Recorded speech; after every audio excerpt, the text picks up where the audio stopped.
The game begins in 3, 2, 1.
네, 시청자 여러분 안녕하세요. 네, 안녕하셨습니까?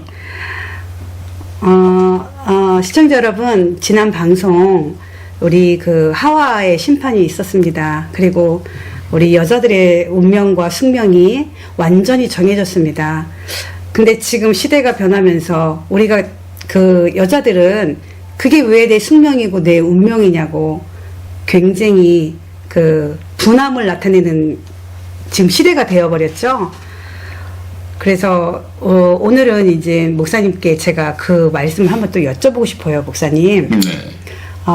저희 여자들의 운명이 숙명이 그 순종으로 나타났잖아요. 네네. 네, 그 선악을 알게 하는 나무를 실과를 따먹었을 때는 불순종을 했기 때문에 하나님께서 하와에게 내린 선고가 이렇게 고통과 어마무시한 이 일이 있을 거라는 거는 생각을 못 했었는데, 목사님, 네. 이제 저희가 순종을 배워야 되는 것을 앞으로 더 가리키게 되면, 저는 이제 이 순종을 어떤 순종이냐라는 게 또 네. 제가 그 방송을 보면서 우리 시청자 여러분들이 굉장히 또 말씀에 또 귀담아 들으시는 분들은 오늘부터 내가 남편에게 순종을 해야 되겠다 하고 생각하시는 아주 착한 마음을 가지신 분들이 또 계실 거예요. 네.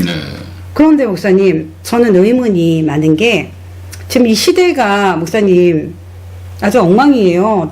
남자들도 여자를 막 폭행하고 또 돈도 안 벌어다 주고 이렇게 하는 사람들이 또 있을 거라고요. 네. 그런 가정들이. 네. 그럴 때도 순종을 해야 되는 건가요? 그래서 에베소서를 보면 네네. 그 질서에 대해서 쭉 말씀을 하실 때 네네. 그리스도 안에서의 순종이라고 이렇게 되어 있습니다. 그리스도 안에서의 순종. 이것은 믿음의 가정이 아니고서는 받을 수 없는 말들이죠. 금방 말씀하신 것처럼 네. 남자가 돈을 벌어와야 한다. 네. 그래서 가정 경제 문제를 해결해야 한다 하는 것은 남자의 책임으로 주어져 있습니다. 네. 이 책임을 다하기 위해서 남자는 가정 경제를 해결하는 문제에 있어서 뭐 도둑질, 죄 이것 말고 네. 참 수단 방법을 가리지 않고 가정 경제를 일구어 가야죠. 그래야지 아내도 또 자녀들도 평화로운 행복한 가정에서 살 수 있지 않겠습니까? 네. 네. 그야말로 남편은 그 가정의 기둥입니다. 네. 기둥 역할을 해야만이 네. 여자가 남편을 사모한다. 그것은 기대고 의지한다 그 말이죠. 네. 그렇게 듬직한 남편이 되어야 하는 것입니다. 네. 그 문제가 해결이 되고 난 후에 네. 남편이 네. 성경적으로 하나님을 믿는 믿음을 가지고 있어야 됩니다. 그래야만이 네. 지난번에 말씀드렸지만은 여자는 교회에서 잠잠하라. 네. 여자가 말하는 것은 부끄러운 일이다. 네. 그러니까 물을 것이 있으면 집에 가서 남편에게 조용히 배우라. 그렇게 네. 말씀을 하시잖아요. 네, 네. 그 남편이 경제력은 있는데 믿음의 남편이 아니라면 또 그 말이 적용될 수가 없어요. 네. 그렇기 때문에 믿음의 가정을 가지고 참 남편도 아내도 그 가정의 문제를 하나님 안에서 해결받고 하나님께 영광 돌리기 위해서 반드시 믿음의 가정을 이루어야죠. 그 말씀은 그리스도 안에서 순종하라는 것입니다. 예를 들면 아내는 교회를 열심히 다니고 있는데 네. 헌신 봉사를 하고 있는데 네네. 믿지 않는 남편에게 이것이 못마땅해 보인다.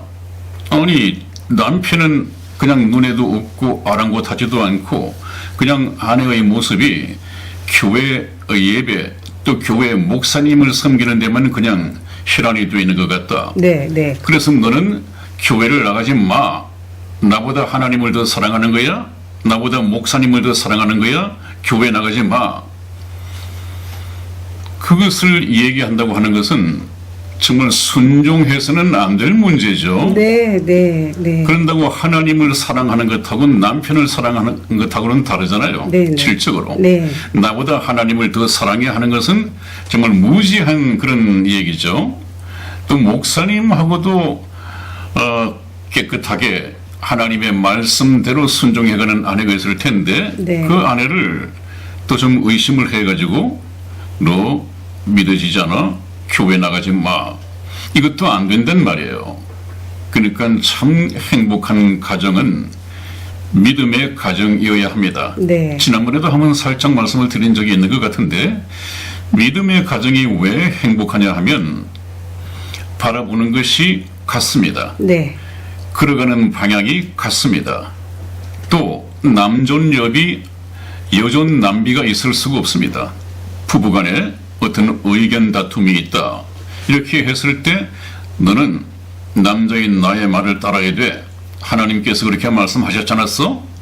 그러면 여자는 뭐 사람이 아닌가요? 또 이렇게 되돌면 싸움이 된단 말이에요. 네. 그랬을 때 무엇을 가지고 재판을 할 것이냐, 네. 평정시킬 것이냐, 네. 그것은 여보, 내가 한 말이 성경적인지 당신이 한 말이 성경적인지 우리 성경을 한번 찾아서 답을 얻어보십시다. 그랬을 때 믿음의 부부라면 네. 성경에서 아내의 말을 지지하는 것이 드러났다고 한다면 남편은 양보를 해야죠. 네. 내가 잘못했구나. 네. 그것은 아내 앞에서가 아니라 하나님 앞에서 무릎을 꿇는 것입니다. 네, 네. 입장을 바꿔서 여자도 마찬가지죠. 네, 네. 그렇기 때문에 항상 그 믿음의 가정에 하나님이 함께 계시고 하나님께서 옳고 그름을 판정해 주신다면 그 길을 가는 것이 얼마나 행복한 길이고 바른 길입니까? 그러니까 여러분들 이 말씀은 그리스도 안에서의 순종이고 그리스도 안에서 순종을 하시려면은 네. 남편이 그리스도 안에서의 리더십을 가져야 합니다. 네. 그야말로 믿음의 가장이 되어야죠. 네. 그 남편은 반드시 전도를 하셔서 저희 방송을 보고 구원을 받게 만들어야 됩니다. 네. 네, 그러면 문제가 없을 것입니다. 네. 네. 그래서 우리 시청자 여러분들이 네. 순종하라니까 네. 정말 분별 없이 순종하는 것도 그것도 네. 아닌 것 같아서 네. 오늘은 제가 네. 목사님한테 복습을 지난 하와의 심판 때 우리 여자들에게 심판이 됐던 이런 말씀을 정확하게 짚고 나가야 된다고 생각해서 목사님한테 여쭤봤습니다. 잘하셨어요. 그 문제는 네네. 질문을 해오지 않은 분이 계시겠지만은 누구나 한 번쯤은 생각을 해볼 것입니다. 네. 나는 교회에 나가고 싶은데 교회에 나가는 것이 잘못된 것입니까? 남편은 나가지 말라고 하는데 그 말씀도 순종을 해야 됩니까? 이런 네. 어려움이 있을 텐데 네. 이 문제를 해결하기 위해서 네. 방금 질문을 잘 해주셨습니다. 네, 시청자 여러분. 그래서 제가 여러분들과 이제 목사님하고 이제 방송을 하면서 또 저번에도 이제 집사에 대해서 얘기를 교회에서는 그럼 저도 여자잖아요. 그러면은 그럼 집사도 지금 목사님하고 방송하는 게 옳아라고 생각하지만 저는 돕는 자 목사님은 목사의 주관하에서 네네 돕는 이 역할을 하고 있으니까 네. 그것은 문제가 없습니다. 네, 혹여나 우리 또 시청자 여러분들이 뭐야, 여자는 순종하라고 그러는데, 네, 맞습니다. 그래서 교회에서도 순종 얘기를 많이 하시잖아요. 네, 목사님한테 네. 순종해야 된다. 네. 뭐 장로님한테 순종해야 된다. 네. 뭐 이런 얘기를, 그 네. 순종에 대한 얘기를 많이 하는데, 저희 방송에서는 목사님께서 엄격하게 말씀을 네. 지금 순종에 대해서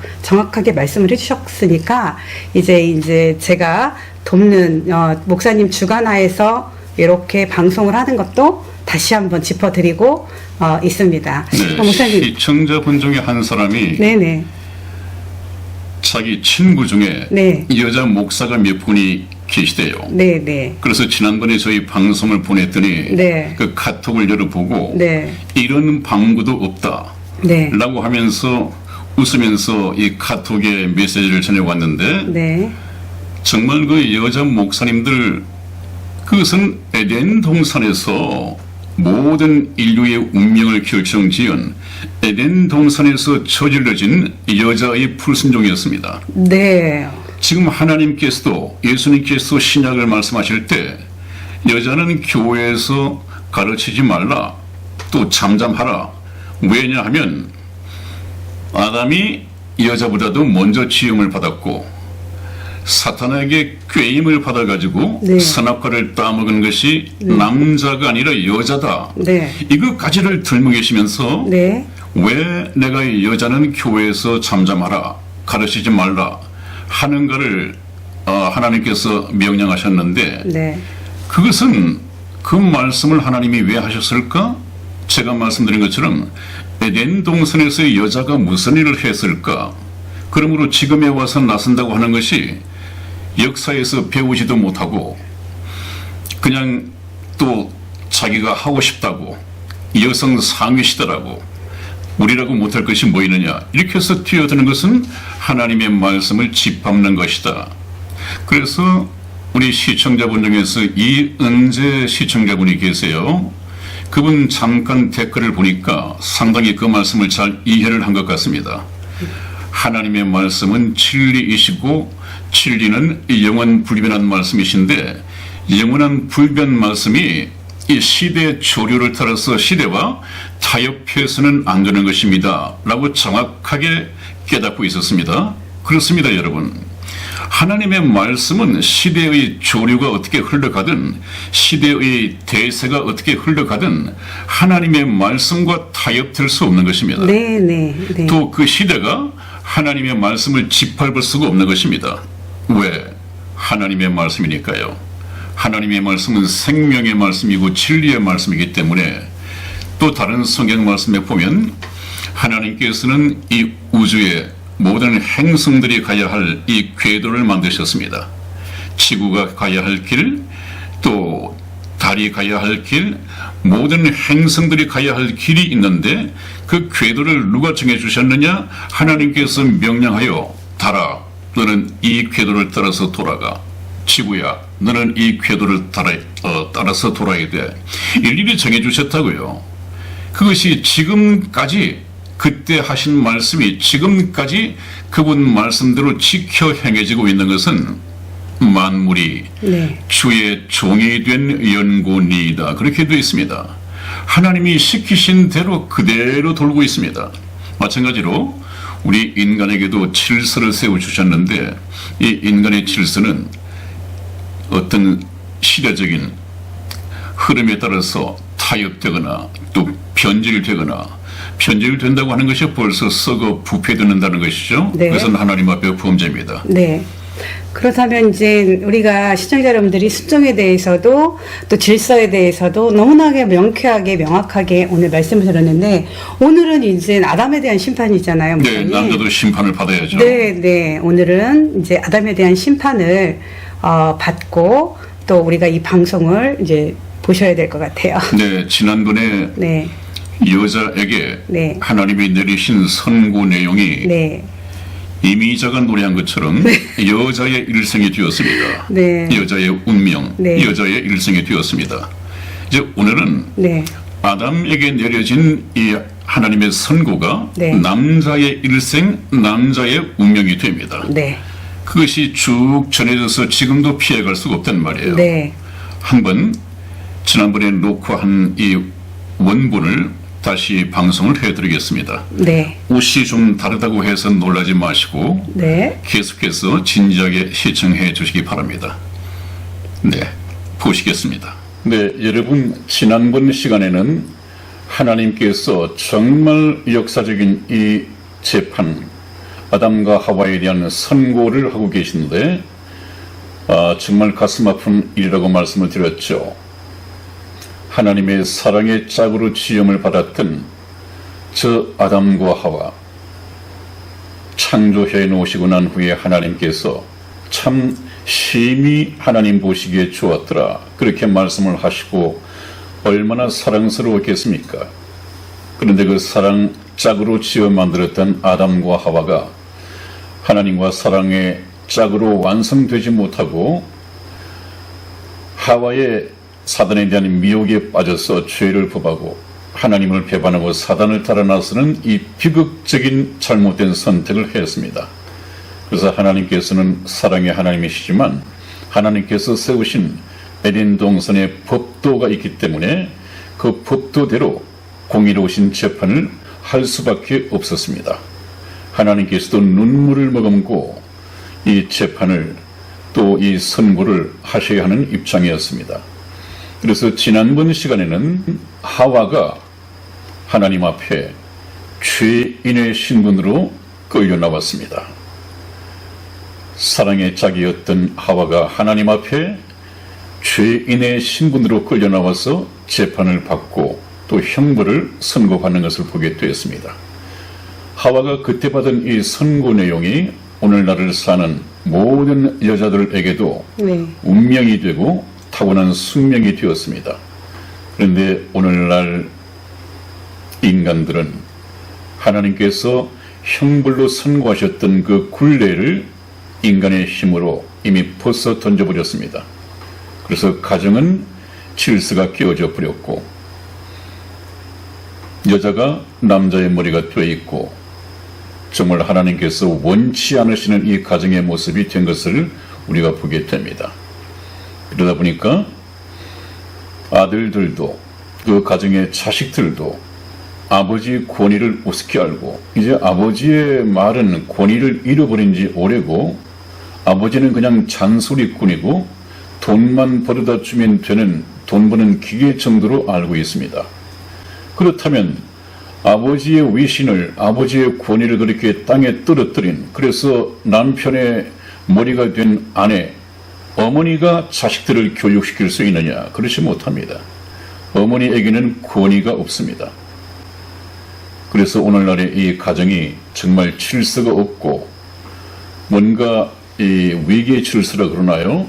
이것이 다 깨어져 버렸기 때문에 그 가정은 정말 한 가족 새 지붕처럼 아이들 따로, 아내 따로, 남편 따로 이렇게 지낼 수밖에 없는 참 그야말로 불행한 가정 생활을 이어가고 있는 것입니다.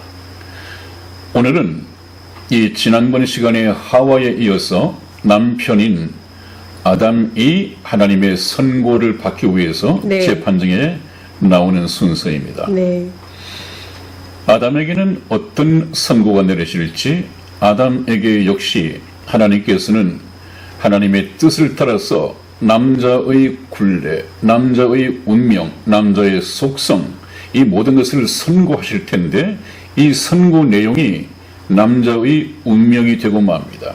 다시 한번 강조드릴 것은 이것은 아담에게만 속한 것이 아니라 아담을 통해서 태어날 모든 남자들의 운명이 되게 되어 있습니다. 네. 그래서 우리 남자들의 운명, 이 원형이 어떤 것인가? 에덴에서 찾고 우리가 영적인 회복을 통해서 원래 아담에게 주어진 하나님의 선고 내용대로 우리가 들어가야 됩니다. 이 굴레를 벗어 던져버린다고 하는 것은 감옥에 수감된 어떤 범죄자가 그 감옥을 뛰쳐나와서 수갑을 지 맘대로 풀어 제키고 자유인이 되고 또 방종한 생활을 하는 거나 마찬가지입니다. 그것은 참 불법이죠. 네. 하나님 앞에 불법이죠. 그래서 우리는 다시 남편 아담에게 모든 인류의 근본 조상인 아담에게 어떤 선고가 내려졌는가 기록된 성경 말씀을 통해서 알아보도록 하겠습니다. 우리 창세기 3장 17절에서 19절까지 말씀을 우리 이승희 집사가 교독해 드리겠습니다. 제가 먼저 읽겠습니다. 17절 말씀입니다. 아담에게 이르시되 내가 내 아내의 말을 듣고 내가 너더러 먹지 말라 한 나무 실과를 먹었은즉 땅은 너로 인하여 저주를 받고 너는 종신토록 수고하여야 그 수호선을 먹으리라. 땅이 내게 가시덤불과 엉겅퀴를 낼 것이라. 너의 먹을 것은 밭의 채소인즉 네가 얼굴에 땀이 흘러야 식물을 먹고 필경은 흙으로 돌아가리니 그 속에서 내가 취함을 입었음이라. 너는 흙이니 흙으로 돌아갈 것이니라 하시니라. 아멘. 아멘. 네, 그렇습니다. 여러분, 오늘 남자에게 하나님께서 선고하신 이 내용을 조금 심도 있게 읽어보겠습니다. 하나님께서는 아담에게 이르시되 하는 것은 아담에게 선고하시는 내용입니다. 네가, 아담인 네가 내 아내의 말을 듣고 하는 것은 하나님께서 내가 너에게 먹지 말라고 말했음에도 불구하고 내가 내 말을 들은 것이 아니라 내 아내의 말을 듣고 네가 따먹었다. 건네주는 것을 먹었다. 그래서 하나님 말씀보다도 아내의 말을 듣고 하나님 앞에 불순종한 이 아담에게 선고를 내리는 것입니다. 네. 그렇기 때문에 아담은 하나님의 기쁘신 뜻을 모르고 하나님의 명령보다 자기 아내의 말에 더 권위를 부여하고 있었습니다. 이것이 불순종의 시작이었죠. 내가 너더러 먹지 말라 한 나무 실과를 먹었은즉 하나님께서는 먹지 말라고 했는데 아담은 그것을 알면서도 자기 아내의 말을 듣고 따먹고 불순종했단 말이죠. 그래서 이것은 범죄가 되었습니다. 그래서인즉 땅은 너로 인하여 아담 너의 범죄로 인하여 저주를 받고 땅이 저주를 받는 것입니다. 너는 종신토록 늙어 죽을 때까지 종신토록 수고하여야 그 소산을 먹으리라. 그래서 남자에게는 상당히 힘든 이 노동이 부여되는 것을 보게 됩니다. 네. 그래서 남자는 땀 흘려서 수고하고 노동을 해야만이 가족을 먹여 살릴 수 있는 이런 경제적인 능력을 가져야 합니다. 참 수고로운 얘기죠. 그래서 남자에게 너는 가정경제의 책임자가 되어야 한다. 그래서 오늘날에도 남자가 가정경제의 능력을 보유하지 못하고 있다고 한다면 그 남자는 그냥 집에서 찬밥 신세겠죠. 남자가 경제적인 능력을 갖지 못하면 남자로서 또 사람으로서 대접을 못 받습니다. 네. 그래서 남자가 가정 경제적인 능력이 있어야만이 남편으로서 그래도 조금 가정 질서가 파괴되었다 하더라도 밥을 좀 얻어먹고 대접을 받지, 그러지 못하면 그야말로 외톨이 신세가 될 수밖에 없습니다. 참 문제죠. 그것은 하나님께서 남자에게 가정 경제의 책임을 맡겼습니다. 그래서 이대로, 이 원형대로 남자가 가정의 경제적인 책임 또 능력을 가지고 살고 여자가 남자를 사모한다고 하는 말이 무슨 말이었습니까? 남자를 언덕처럼 기대고 남자에게 의지하고 이렇게 살아왔을 때는 그래도 좀 가난하게 살지만 집안에 질서가 서 있었고 그 질서 속에서 그 가정은 참 평안할 수 있었습니다. 그래도 남자가 대접을 받고. 근데 오늘날에는 어떻습니까? 여자와 남자가 맞벌이를 하면서부터는 네. 여자가 남자를 존경하지 않는 이 나쁜 이 폐단이 급속도로 질주하고 있고 또 여자는 남자 없이도 살 수 있다라는 생각 때문에 걸핏하면 이혼으로 파경을 맞는 것을 보게 됩니다. 옛날에는 남자가 불어오니까 여자가 심지어는 매를 맞으면서도 어쩔 수 없이 살아야 했는데 지금은 매 맞고 살지 않습니다. 왜냐하면 그런 남자에게 매 맞고 살지 않더라도 여자가 얼마든지 직업을 가지고 돈을 벌 수 있기 때문에 그렇게 매이질 않습니다. 물론 이것은 극단적인 예입니다만은 이 법도가 깨어져 버렸단 말이죠. 오늘날 아마 남자보다도 여자가 훨씬 더 경제적인 책임을 가지고 있는 가정들도 제법 있을 것입니다. 이것 또한 시대적인 조류에 불과한데 에덴 동산에서 하나님께서 가정에 남자에게 선고하신 내용을 보면 이 원형이 깨어져 있습니다. 원형은 남자가 가정 경제의 책임을 지고 여자는 그 남자에게 기대고 남자를 사모하면서 이렇게 살도록 명령이 되어 있는데 네. 원형에서 조금 이탈되어 있습니다. 그 다음에 또 가해지죠. 땅이 내게 가시 덩굴과 엉겅퀴를 낼 것이라. 이것은 땅은 저주를 받았기 때문에 네. 저주의 결과가 나타나는 것이죠. 네. 너의 먹을 것은 밭의 채소인즉 그랬습니다. 너의 먹을 것은 밭의 채소인즉 이것은 이제 조금 후에 이 선고가 끝나고 나면 에덴 동산에서 추방될 텐데 에덴 동산에서 추방되어서 나가면 이제 근본된 토지를 가면서 농사를 지어야 먹을 수 있습니다. 그래서 그때는 너의 먹을 것은 밭의 채소이다. 채소를 이제 갈고 농사 지어야 먹을 수 있게 되는 운명을 갖게 되는 것이죠. 그러나 에덴 동산에서 하나님과 같이 있을 때는 노동하고 농사 지을 필요가 없었습니다. 네. 그냥 먹을 것이 천지에 널려 있었습니다. 하나님께서 명령하신 대로 생물들과 이 모든 것을 다스리면서 에덴 동산을 즐기면 되었었는데 이제는 힘든 노동이 따라 붙습니다. 19절 말씀에 남자인 내가 얼굴에 땀이 흘러야 식물을 먹고 그냥 공짜로 먹는 것은 없단 말이죠. 땀이 흘러야 식물을 먹고 그렇게 살다가 필경은 끝내는 결국은 흙으로 돌아가리니 이 흙으로 돌아간다고 하는 말은 무슨 말입니까? 죽음을 말하는 거죠. 육체적인 죽음을 말하는 네. 것이죠. 네. 육체의 죽음. 하나님께서는 사람을 흙으로 지어 만드셨는데 너는 흙에서 왔으므로 흙으로 돌아갈지니라 그랬습니다. 우리 육체가 그러합니다. 필경은 흙으로 돌아가리니 왜냐하면 그 속에서 내가 취함을 입었습니다. 그래서 우리의 이 육체는 흙의 성분으로 지어졌다고 전번에 말씀을 드렸습니다. 네. 너는 흙이니 흙으로 돌아갈 것이니라 하시니라. 인생의 운명이 그렇게 결정이 되었습니다.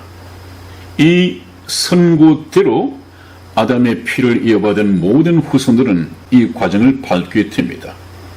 다만 문제가 있다고 한다면 얼굴에 땀이 흘러야 식물을 먹는다고 했고 또 밭의 채소를 먹고 밭을 경작하여 너희가 먹을 것이라고 했는데 오늘날에 이것도 상당히 탈피되어 있고 변화되어 있습니다.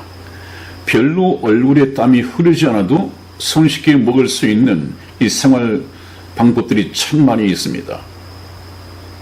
이것은 제가 현대판 바벨탑 문명을 말씀드릴 때 말씀을 드리겠습니다. 이 하나님의 법도에서 벗어나 있는 것이죠. 네. 여러분, 아마 저희가 생활 가운데에서 하나님을 알기 위해서는 서울이나 대도시, 고층 빌딩, 이 콘크리트 문화 속에서 문명 속에서 살면 별로 하나님을 발견하기 힘들 것입니다. 계절의 감각을 느낄 수 있습니까? 하나님이 만드신 자연을 통해서 자연의 신비를 느낄 수 있습니까? 그냥 돈 벌고 출근하고 하는 일에만 여념이 없고 바쁘고 아침에 들어와서 밤 늦게 저녁에 퇴근하는 이런 일이 다람쥐 쳇바퀴 돌듯이 계속되는 것이 우리나라뿐만 아니라 세계 문명인들의 생활상인데 그 속에서는 참 하나님을 발견하기 힘들죠. 그러나 원시적인 이 지금도 농사를 지으면서 살아가는 사람들은 참 하나님과 함께 삽니다. 그 사람들은 자연은 거짓말을 하지 않는다. 참 자연은 정직한다. 우리가 힘쓰고 땀을 흘린 것만큼 우리에게 소득을 안겨준다. 또 하늘에는 하느님이 계시다. 그 하느님이 때를 따라 비를 주시거나 해를 주시지 않으면 우리가 아무리 수고한다 하더라도 이 농사의 결실을 얻어낼 수가 없다. 네. 그래서 이 농사는 하나님과 우리 농부가 합작하여 만들어낸 합작품이다 하는 것을 늘 가지고 있습니다. 그러나 성경 속에 하나님이라는 이 개념은 못 갖고 있지만 뭔가 하늘에 하느님이 계시다. 이분들을 모시고 그분이 바로 성경에서 말하는 하나님이십니다 하면 상당히 쉽게 깨달을 수 있겠죠. 그래서 도시 문명은 상당히 하나님과 먼 거리에서 생활을 하고 있다. 그런 것을 제가 말씀을 드릴 수 있습니다. 그것은 인간들이 꾀를 내어서 밭에 농사를 짓지 않고 농경 생활을 끝내고 3차, 4차 이 문명을 발달시켜 온 결과라고 할 수 있겠습니다. 네. 이것은 아까 말씀드린 대로 바벨탑 문명, 현대판 바벨탑 문명을 말씀드릴 때 다시 언급해 드리겠습니다. 그래서 오늘 남자 아담에게 내린 하나님의 선고는 먼저 땅을 저주하셨습니다. 네. 이 땅을 저주하실 때는 이 땅에 있는 모든 생물들도 육축과 짐승들도 공중의 새들도 모든 피조물들이 함께 저주를 받았습니다. 그렇기 때문에 약육강식의 이 동물 세계가 만들어졌고 또 이 저주 때문에 이 땅에 먹어서는 안 될 독초들이 만들어지고 상당히 살아가는 이 과정이 힘들고 그래서 성경 말씀에서는 인생들은 이 세상에 고를 위해서 태어났나니 즐거운 낙이 아니라 고생할 고를 위해서 태어났나니 그래서 인생을 산다고 하는 것 자체가 힘든 일입니다. 수고하는 것밖에 없습니다. 그래서 아마 어린 아이들이 이 세상에 태어날 때 한 애도 빠짐없이 전부 다 울면서 태어난다고 그러죠. 네. 울면서 두 주먹을 불끈 쥐고 울면서 태어난다고 그래요. 좀 우스갯소리일지는 모르겠습니다만은 그 아이는 태어날 때부터 이 세상을 어떻게 살아갈까 주먹을 꼭 쥐고 걱정하면서 참 힘든 세상을 어떻게 살까 이래서 울면서 태어난다는 말이 있는데 그것은 성경에 없기 때문에 제가 정확하게 들을 수 있는 말은 아닙니다만은 우스갯소리로 들어주십시오. 그 다음에 사람에게는 채식을 이 채소를 식물로 제한하셨습니다. 이때는 육식이 허락이 되지 않았습니다, 여러분. 육식은 언제 허락이 되냐 하면 창세기 9장 3절 말씀을 보면 노아의 홍수가 끝나고 난 이후에 새로운 세상을 여시면서 네. 이제는 이 동물을 산동물을 너희에게 채소와 같이 식물로 허락하노라 그렇게 말씀하셨습니다. 여러분 우리가 채식을 하고 육식을 하는 것은 전부 다 하나님의 말씀 하나님의 허락하심에 따라서 되어지는 것입니다. 모든 것을 주관하시는 분은 하나님이십니다. 하나부터 10까지 주관하시는 분은 하나님입니다. 그러므로 우리가 인생사에서 펼쳐지는 모든 일, 범사에 하나님을 따라서 살지 않으면 그분의 말씀을 순종하여 살지 않으면 참 영원 복락을 누리기가 힘들단 말이죠. 네. 네. 그래서 사람에게 채식, 식물로 우선 제한하셨습니다. 그 다음에 남자에게 농경 생활의 노동을 부여하셨습니다. 이제는 수고해야 수고한 것만큼 소산을 먹을 수 있을 것이다. 공짜로 먹는 것은 없다. 공중의 새는 공짜로 뭘 먹습니까? 공중의 새는 공짜처럼 먹는 것처럼 보이는데요. 네. 네. 그러나 그 자기 새도 날개짓을 하면서 나가야만이 네. 먹이를 얻을 수 있습니다. 네. 이 공짜 없습니다. 네, 수고를 하는 거죠. 네. 네. 네, 예수님께서는 산상수훈을 말씀하시면서 너희가 어떻게 먹을 것을 염려하느냐 하는 말씀 끝에 공중의 새를 보라. 공중의 새 개들은 자기 먹을 것을 위해서 심지도 않고 거두지도 않고 모아들이지도 아니하되 너희 천부께서 기르시나니 너희는 이 새들보다 얼마나 귀하냐 하는 말씀을 하신 것을 보면 새는 아무 일을 하지 않아도 먹는 것처럼 보이는데 먹을 것을 예비하신 분은 하나님이시지만 예비하신 것을 새가 먹고 살기 위해서는 새도 날아야 합니다. 우리 인간도 일을 해야 합니다. 그냥 뭐 누워서 감 떨어지는 것처럼 가만히 누워 있으면 감이 떨어지고 하나님이 그 감을 입에 넣어 주시는 것이 아니라 하나님이 예비하신 또 우리가 농사를 지으면 얻을 수 있는 이 일을 우리 인간이 해야죠. 거기에 착오가 없으시기를 바랍니다. 일해야 됩니다. 그래서 노동을 주셨습니다. 그 다음에 마지막으로 인간의 육체의 죽음을 정하셨습니다. 네.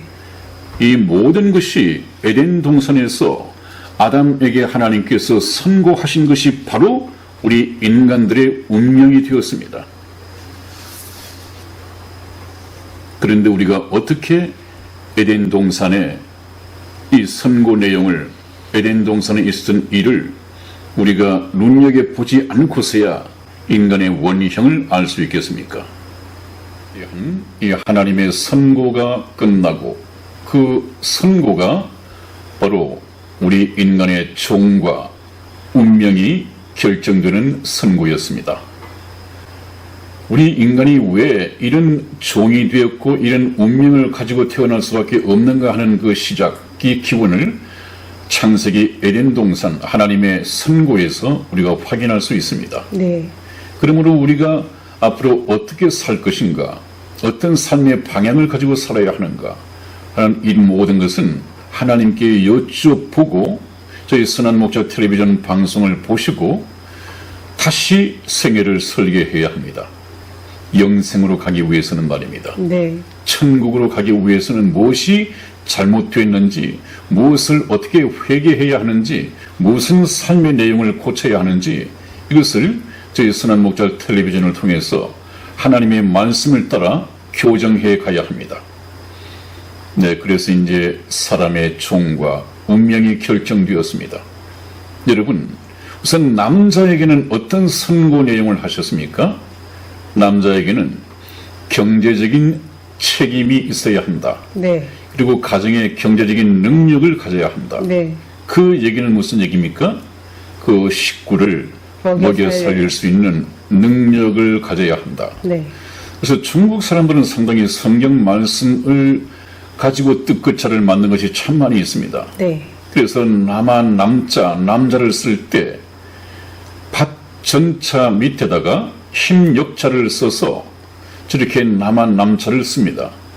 그 남자 위에 있는 힘역자 위에 있는 밭 전자를 다시 또 분할을 시키면 네. 열십자에 입구자가 있습니다. 네. 그리고 더하기 힘역자가 있습니다. 네. 이것을 우리가 풀이를 하면 어떤 내용이 나오겠습니까? 남자는 밭을 갈아 열 식구를 먹여 살릴 수 있는 힘이 있어야 된다. 그렇습니다. 그렇습니다. 남자라고 하면 이제 성경 말씀 하나님의 선고에 따라서 적어도 열 식구의 입을 먹여 살릴 수 있는 힘을 가져야, 경제적인 능력을 가져야 남자라고 할 수 있다. 이것이 바로 남자입니다. 네. 그러므로 남자는 바로 경제적인 능력이 제일 먼저입니다.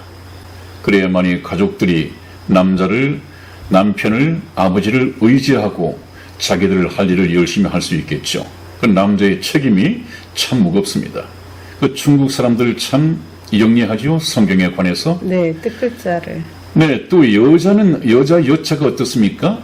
이 여자 여자는 가만히 보면 이 7, 7자를 바로 쓰고 하나는 엎어 놓은 거, 그래서 결합시킨 것이 바로 계집 여자처럼 되어 있습니다.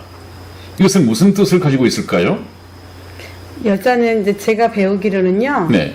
그 여자라고 칭할 수 있는 거는 네. 우리가 아이도 있잖아요. 여자 네. 아이라고도 하잖아요. 네. 근데 여자는 그 7이 두 개가 있잖아요. 네. 그 의미가 굉장히 커요. 네.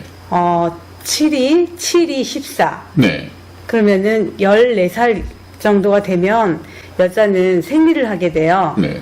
그러니까 여자의 모습을 갖추는 거고요. 네. 또 7이 49라고 해가지고 네. 곱하기 하면. 네, 곱하기를 하게 되면 7이 49가 되잖아요. 네. 그러면은 14살에 했던 그 생리가 아이를 출산할 수 있는 그게 생기잖아요. 14살 네. 이후부터는요. 네. 근데 49이 되면 네. 이제 폐경이라고 해가지고 네. 그 여자의 그 생명이 끝난다고나 얘기하죠. 보통 네, 얘기를 할 네. 때는요. 아주 똑똑해요, 여러분. 우리 이승희 집사 참 똑똑합니다.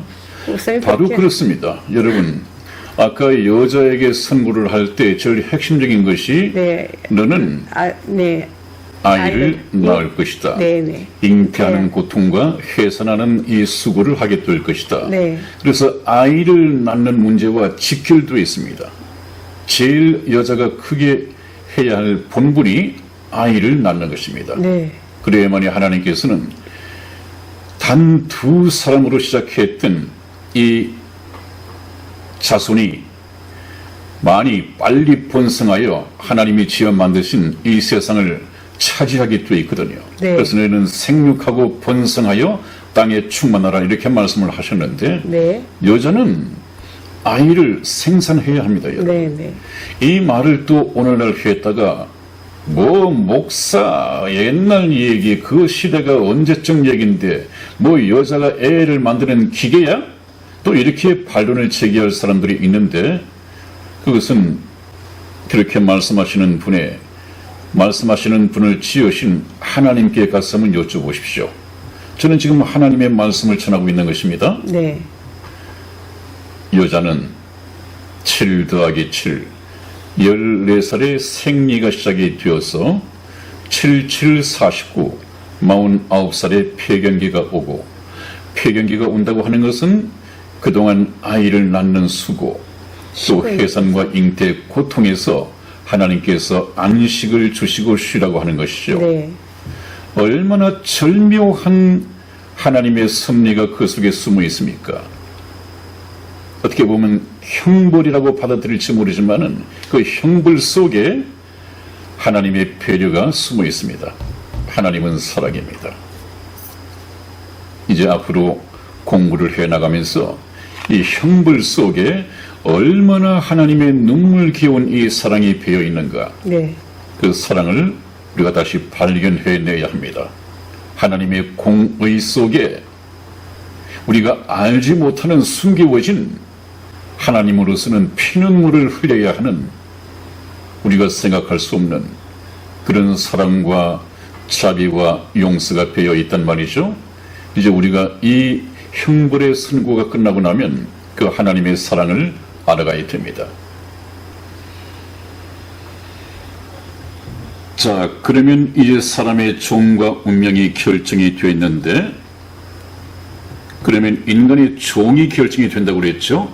종이라고 하는 문제는 에덴 동산에서 하나님이 모든 생물, 그것이 식물이든 공중에 새든 물고기든 또 짐승이든 나무이든 모든 종을 하나님이 임의로 정하셨다고 했는데 사람의 종은 하나님이 임의로 정하지 않았다고 하셨습니다. 네. 그러나 이제 인간의 선택에 따라서 사람의 종이 결정이 되는데 어떻게 결정이 되느냐, 우리 성경 말씀에서 한번 찾아보겠습니다.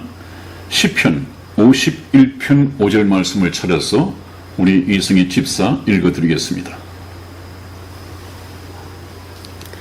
내가 죄악 중에 출생하였으며 모친이 죄 중에 나를 잉태하였나이다. 아멘. 아멘. 그 시편 말씀을 보면 내가 모든 사람들이 죄악 중에 출생하였으며 출생하기 전에 모친이 이미 죄 중에 나를 잉태하였나이다 하는 이 말씀은 모든 아담의 후계들, 모든 인류들은 태어날 때부터 죄인으로 태어난다 그 말씀이죠. 네. 모든 인간들이 내가 하나님 앞에 어떤 죄를 범했기 때문에 죄인이 되는 것이 아니라 네. 여러분 이 말씀 참 잘 들으시고 이해를 해야 됩니다.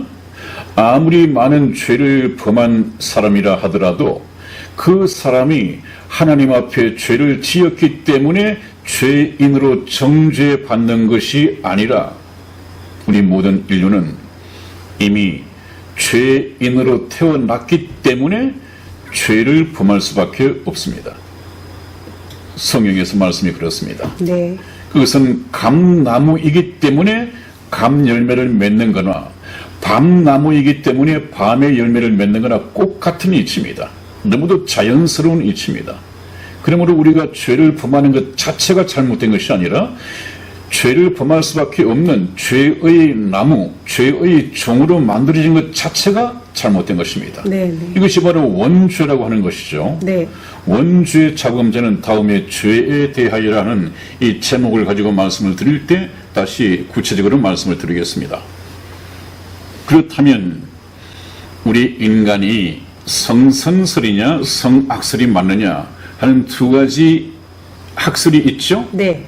맹자가 말은 성선설이 있고요. 성선설, 네. 순자가 말은 아니요. 성악설. 성악설이 있죠. 네.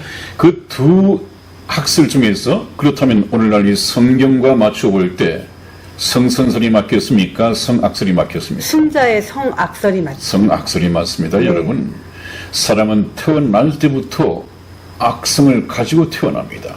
죄성을 가지고 태어납니다. 갓난 어린 아이에게 죄가 없는 것 같죠?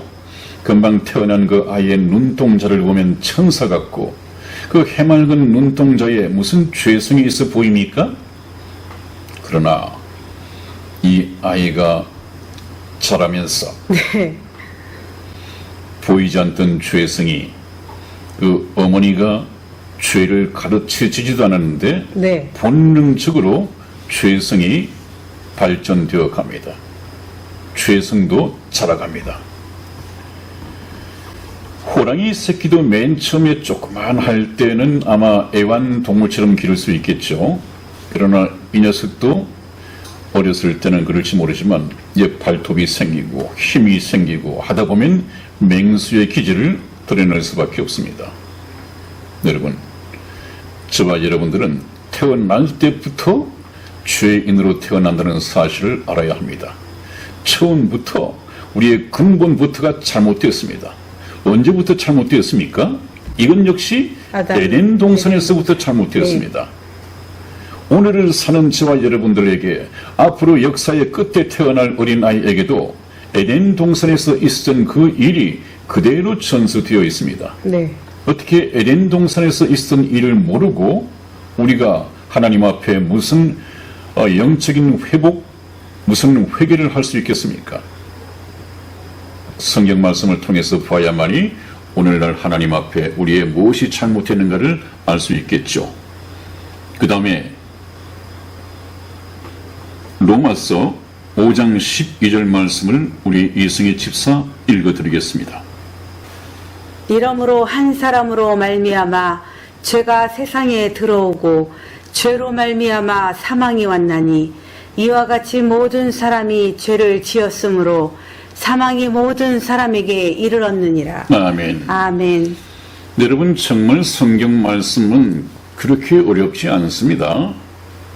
정말 신학자들, 많이 배운 목사님들이 괜히 쉬운 성경 말씀을 오히려 어렵게 만들어놔서 그렇지 성경 말씀을 그대로 보면 어렵지 않습니다. 네네. 오죽하면 하나님께서는 전도의 미련한 것으로 영혼을 구원하시기를 기뻐하셨도다, 그런 말씀을 하셨을까요? 굉장히 수준을 낮춰놨다는 것입니다. 네. 이 문제도 한번 보십시다. 이러므로 한 사람으로 말미암아 죄가 세상에 들어오고, 이 한 사람이 누굽니까? 아담의 불순종 때문에 네. 그 한 사람 때문에 죄가 세상에 들어왔다는 거예요. 네. 그래서 이 앞에 말씀드린 것처럼 하나님 앞에 죄를 범해서 죄인으로 정죄받고 재판받은 사람은 아담 한 사람밖에 없습니다. 저와 여러분들은 아담 때문에 자동적으로 죄인이 된 것입니다. 죄인이 되었기 때문에, 죄인으로 태어나기 때문에 죄를 범할 수밖에 없다고 했습니다. 이것은 우리가 지금 정확하게 알고 넘어가야 됩니다. 한 사람으로 말미암아 죄가 세상에 들어오고 하는 것은 죄의 기원에 대해서 말하고 있는 것이죠. 이 죄가 언제부터 인간 세상에 들어왔느냐? 아담 한 사람이 하나님 앞에 불순종함으로 말미암아 죄가 세상에 들어왔다. 그 죄의 기원에 대해서 에덴 동산에서 말하고 있습니다. 그 다음에 죄로 말미암아 사망이 왔나니, 죄로 말미암아 사망이 왔나니, 여기 보면 인간의 죽음의 기원 또한 나오죠. 네. 인간에게 죽음이 왜 왔을까? 어떻게 죽지 않고 살 수 없을까? 사망, 이 죽음이 왜 왔을까? 그 죽음의 기원에 대해서도 창세기에서 일어난 것을 오늘날 로마서에서 교리적으로 말하고 있습니다. 죽음이 왜 왔다고요? 죄로 말미암아. 죄 때문에. 네. 죄의 싹은 사망이라. 죄의 대가는 사망입니다. 이것이 이제 문제죠.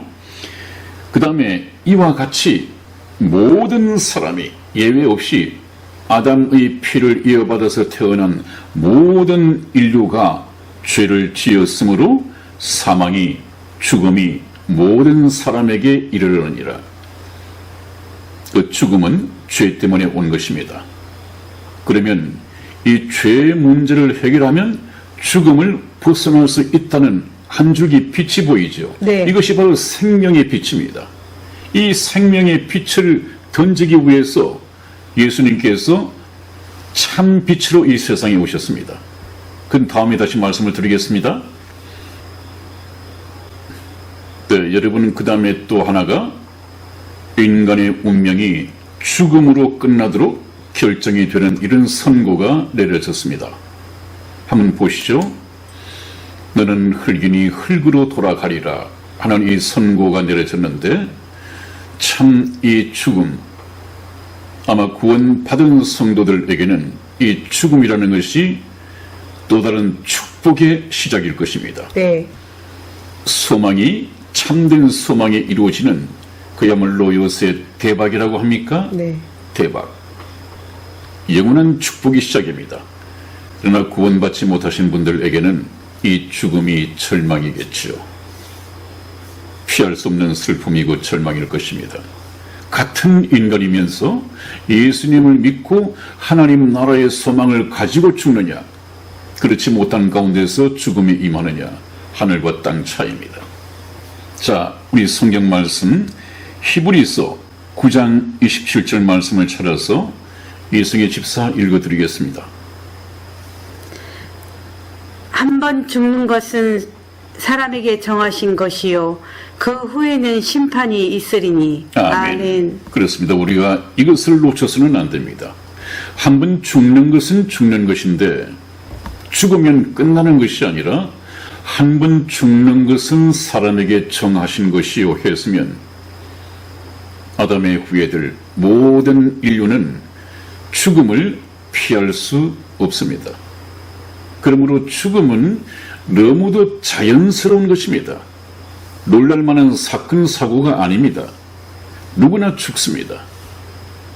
또 이러면 성경을 조금 아시는 분들께서는 에이, 옛날에 에녹과 엘리야는 죽음을 보지 않고 들려갔습니다고 말하실지 모르지만, 물론 하나님께서는 하나님의 뜻 가운데서 그 두 사람을 휴거의 모형으로 죽음을 보지 않고 하나님 나라로 바로 데리고 갔습니다.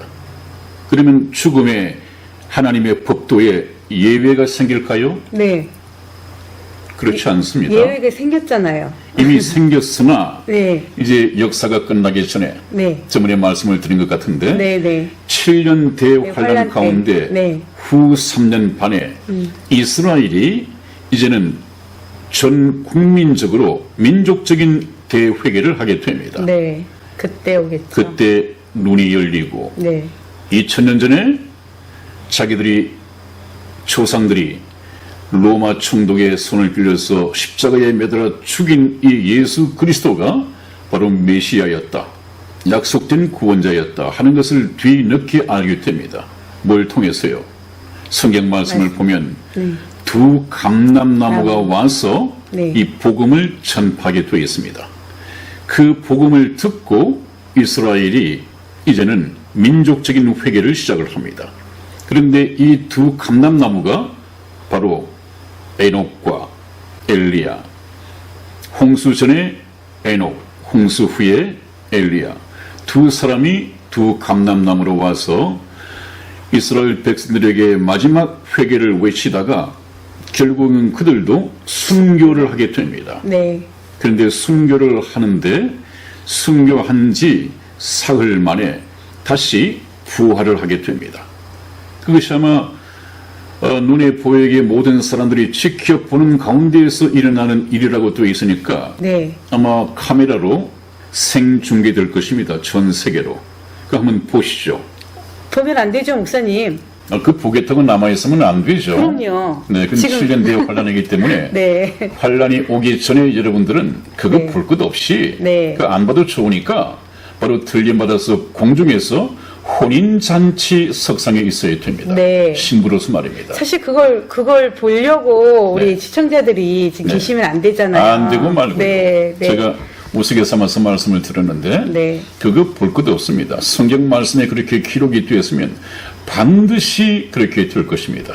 그런데 이 두 감람나무가 우리 한국에 있다는 둥 하는 얘기는 정말 이단이고 그런 목사나 그런 이단 교주의 말을 따라서는 안 됩니다. 네. 왜 모든 활동 무대, 하나님의 활동 무대가 우리 한국에서만 모든 성경이 이루어진다고 가르치는지 이 이단들의 공통된 특징입니다, 여러분. 하나님의 활동은 모든 세상입니다. 모든 세계입니다. 주된 관점은 이스라엘에 있습니다. 자, 그 다음에 마지막으로 하나만 더 보겠습니다. 조금 놓친 것 같습니다. 한 번 죽는 것은 사람에게 정하신 것이라고 했고 심각한 문제는 죽으면 끝나는 것이 아니라 그 후에는 심판이 있다고 했습니다. 네. 여러분, 참 무서운 말이죠. 네. 어땠습니까? 에덴 동산에서 사랑의 짝으로 지음을 받던 아담과 하와가 하나님의 사랑이 짝이 된 것이 아니라 하나님의 말씀을 불순종하고 범죄하여 이제는 그 사랑하는 하나님을, 사랑해야 할 하나님을 재판관 하나님으로 만나야 하는 죄인 아담, 죄인 하와로 변해버렸습니다. 이 얼마나 참 비극입니까, 여러분? 이 심판이요.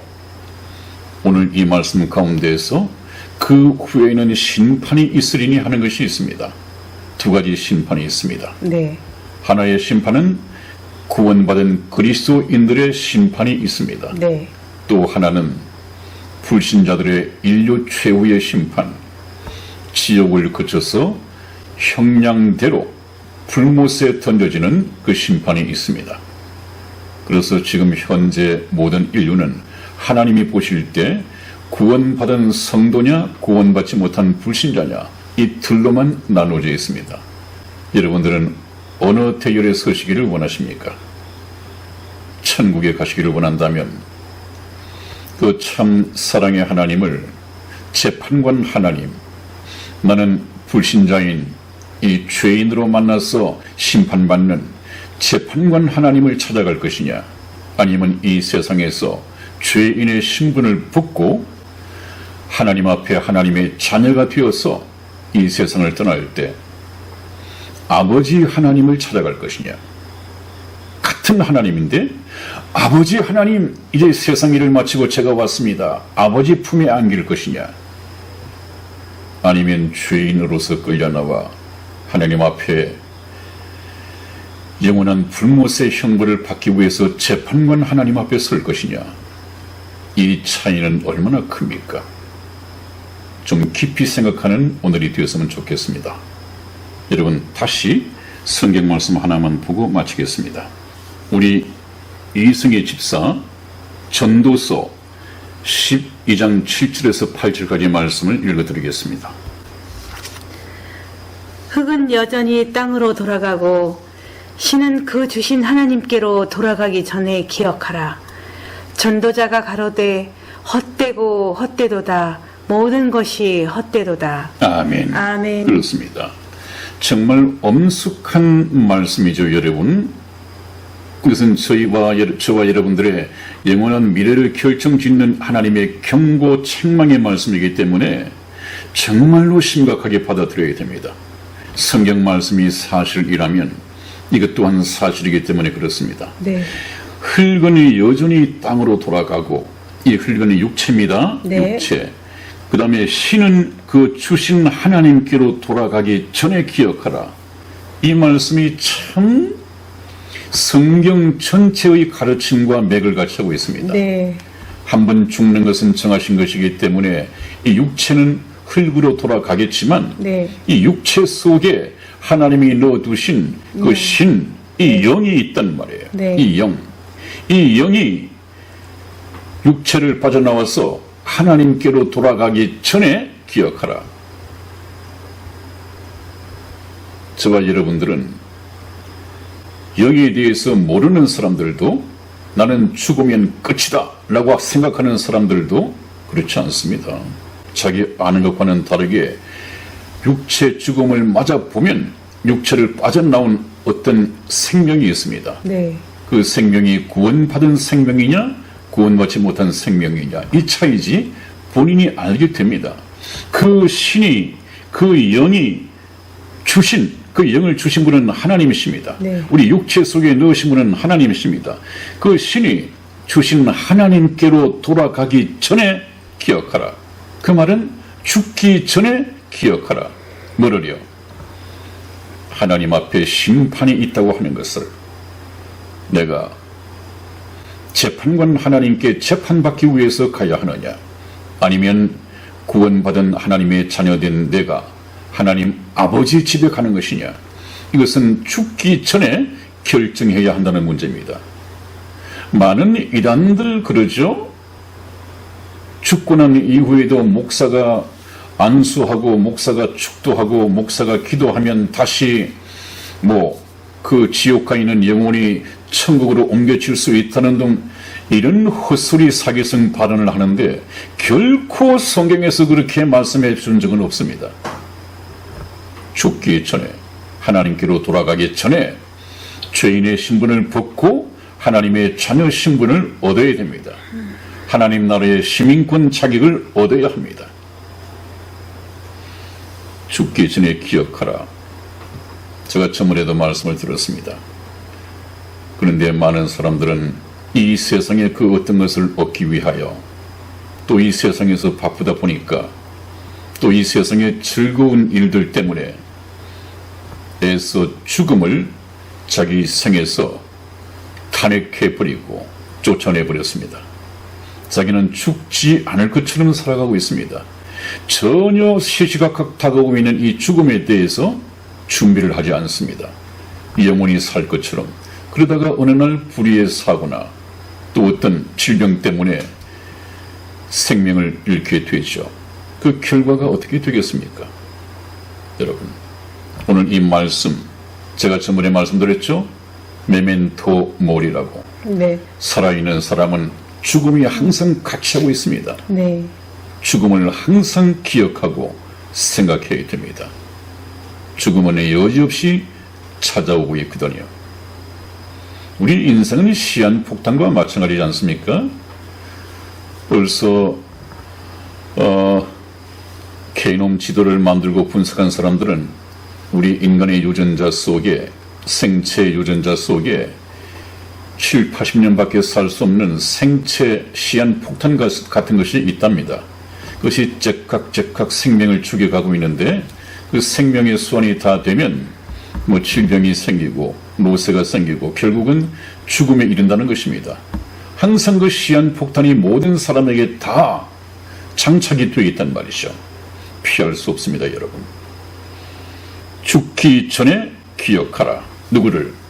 하나님을. 하나님의 복음을. 구원받은 자녀로서 하나님의 자녀가 되라는 이 말씀을 기억하라는 거예요. 전도자가 가로되 헛되고 헛되도다 모든 것이 헛되도다. 여기 말하는 이 전도자, 전도서를 기록한 이 전도자는 솔로몬 왕입니다, 여러분. 네네. 이 솔로몬 왕은 남자, 인생이 이 세상에 태어나서 누릴 수 있는 모든 부귀 영화를 다 누려봤습니다. 선민 이스라엘의 왕권도 누려봤죠. 참 솔로몬의 재판 유명하지 않습니까? 네. 모든 지혜도 다 가져봤고 남자들이 보면 가장 부러워할 처와 첩들을 1000명이 넘도록 가졌습니다. 여러분, 1000명이 넘는 처와 첩들을 거느리고 살았단 말이에요. 매일 밤 한 처와 첩들을 수청 들게 하더라도 한 바퀴 돌려면 3년 정도가 걸리죠. 3년. 남자분들 참 부럽죠. 그런 권세와 그런 세상 부귀를 다 누려본 솔로몬이 간증을 했습니다. 내가 이렇게 살아봤지만 헛되고 헛되도다. 모든 것이 헛되도다. 이것은 그렇게 살아본 솔로몬만이 간증할 수 있는 것입니다. 솔로몬이 간증해야 설득력이 있습니다. 에이, 나는 그렇지 않아 하는 것은 아직까지 모르는 것입니다. 솔로몬은 저와 여러분들을 대표해서 이미 누려봤습니다. 같은 성정을 가진 사람입니다. 그러면서 하는 말이 헛되고 헛되도다 모든 것이 헛되도다. 여러분, 이 세상에서 저와 여러분들이 세상에 있는 육신의 정욕과 안목의 정욕과 이생의 자랑, 이거 엄청나게 벌어들이고 엄청나게 쌓아두면 행복할 것 같지만 그렇지가 않습니다. 결코 그렇지가 않습니다.